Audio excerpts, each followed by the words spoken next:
The day I moved into my dream home, I thought I had finally escaped the endless rules and fines of HOA living. But before I could even unpack a single box, a furious woman stormed across the street, insisting I was breaking HOA rules. The twist: my property wasn't even part of the HOA. That didn't matter to her, because in her mind, the HOA controlled everything, including the very road I drove on. What happens when a neighbor decides they own more than they actually do? When I first pulled into the driveway of my new home, I felt like I had finally made it. The house wasn't anything extravagant, but to me, it was perfect. A small two-story with a wide front porch, enough space for a garden, and a quiet neighborhood that seemed peaceful at first glance. After years of living under suffocating HOA rules in my last community, I was determined to find a place where I could simply live without being policed over the color of my front door or the length of my grass. This home was supposed to be that place. The street itself gave off the kind of charm you'd expect in a postcard: kids, bikes lying in yards, freshly planted flowers along the sidewalks, and neighbors who waved politely as I unloaded my moving truck. There was no guard shack, no mandatory newsletter, no one measuring my fence with a ruler. Just a regular street in a regular suburban neighborhood. At least, that's what I believed. I remember unpacking those first boxes with a sense of relief. For once, I wouldn't have to double check if my holiday decorations violated some obscure rule or if planting a tree required a formal request. I felt free. Free to finally make this house my home. But freedom, as I would soon learn, was an illusion. Because just a few doors down, there was a group of homeowners who didn't see the street the same way I did. They weren't content with friendly waves and quiet afternoons. They believed in control, rules, authority, and power, even if it wasn't legally theirs to wield. And at the center of it all was one woman who considered herself the self-appointed queen of the block. I didn't know it at the time, but she had been watching me from the moment my moving truck arrived. Every item I carried inside, every box I stacked on the porch, every detail of my arrival, she took note of it all. To her, my presence wasn't just new. It was a threat. What I thought would be the beginning of a peaceful chapter in my life was, in reality, the spark that would ignite one of the ugliest neighborhood battles I had ever experienced. And it all started with one outrageous claim, that my home, the one I had bought outside of any HOA, still belonged to their rules. At first, the confrontation seemed almost laughable. I had barely been in the house for a full day when the woman, the one who later became known to me as the HOA Queen, marched across the street with her arms crossed, in a glare that could cut glass. She didn't start with a polite introduction. Instead, she demanded to know why I hadn't registered with the HOA, what subdivision number my lot was in, and when I planned on scheduling my compliance inspection. I remember blinking at her in disbelief. "There is no HOA here," I told her calmly. I had checked, double-checked, and even had my real estate agent confirm it before signing the paperwork. This house was in a separate section of the development that had never been incorporated into the HOA's boundaries. I had chosen it specifically for that reason. But she didn't like that answer. From that moment on, every day seemed to bring a new form of interference. At first, it was petty things. Anonymous notes left on my mailbox telling me my trash bins were unsightly because they weren't hidden behind a fence.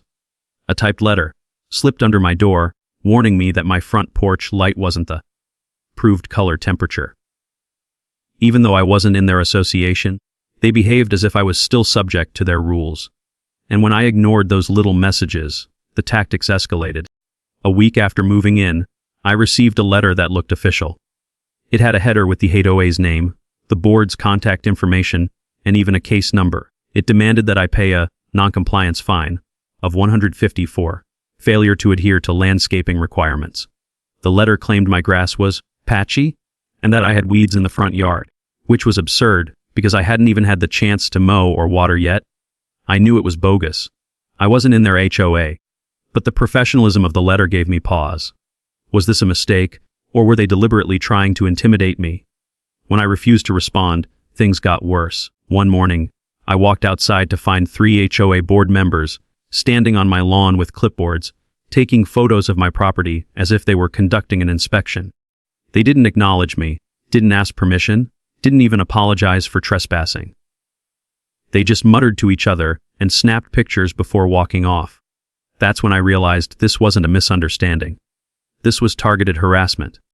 The woman across the street, the self-proclaimed enforcer, seemed to be the ringleader, but she wasn't acting alone. She had the full backing of the HOA board, or at least the portion of it that believed the entire street should fall under their control. And to them, my resistance wasn't just inconvenient. It was dangerous. If one homeowner could live free of their rules, what would stop others from demanding the same? The situation escalated from paperwork and letters into more aggressive behavior.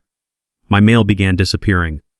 Packages I ordered never made it to my door, even though tracking confirmed delivery. When I put up a small garden bed in my backyard, I found it trampled overnight, and when I installed a security camera to monitor my property, I woke up to find it sprayed with paint. Each act was small enough to avoid obvious legal consequences. But together, they painted a chilling picture. They wanted me gone. At night, I'd catch myself staring out the window, wondering if the next day would bring another letter, another intrusion, another silent threat. The peaceful home I had dreamed of was quickly becoming a battlefield. But instead of folding under the pressure, I decided to fight back. I started documenting everything. Every letter, every note, every incident. I kept digital copies, photographs, timestamps, and even screenshots of my security footage once I replaced the damaged camera. If they wanted a war, I was going to make sure I had evidence of every shot they fired. And sure enough, I didn't have to wait long. One morning, I came outside to find a bright orange notice taped to my door. It wasn't just another fine. It was an order of compliance. It claimed I had 14 days to repaint my house, remove my garden, and submit an architectural modification request for the porch swing I had installed. If I failed to comply, the letter threatened further legal action and property liens. That was the moment I knew they had crossed a line. Not only did they not have jurisdiction, but they were now threatening to interfere with the very title of my home. I wasn't just dealing with angry neighbors. I was dealing with an organized group willing to fabricate authority in order to control me. The day everything came crashing down didn't start any differently than the others. Lie announced, loud enough for the entire room to hear, that I had already contacted an attorney. One of the quieter board members, a man who had barely spoken all night, stood up and said what everyone else was starting to think. If his property isn't in the HOA, then everything we've done could be illegal. When I walked out of that chaotic meeting, binder in hand, the night air felt different. Together, we drafted a cease and desist letter. Other neighbors, ones who had quietly suffered under their rule for years, started speaking up. The Queen had ruled by fear. But once the spell was broken, the truth poured out. Facing the threat of a lawsuit, mounting complaints to state authorities, and growing hostility from the very neighbors she claimed to represent, she was forced to step down. No victory parade, no final speech, just a quiet, humiliating exit.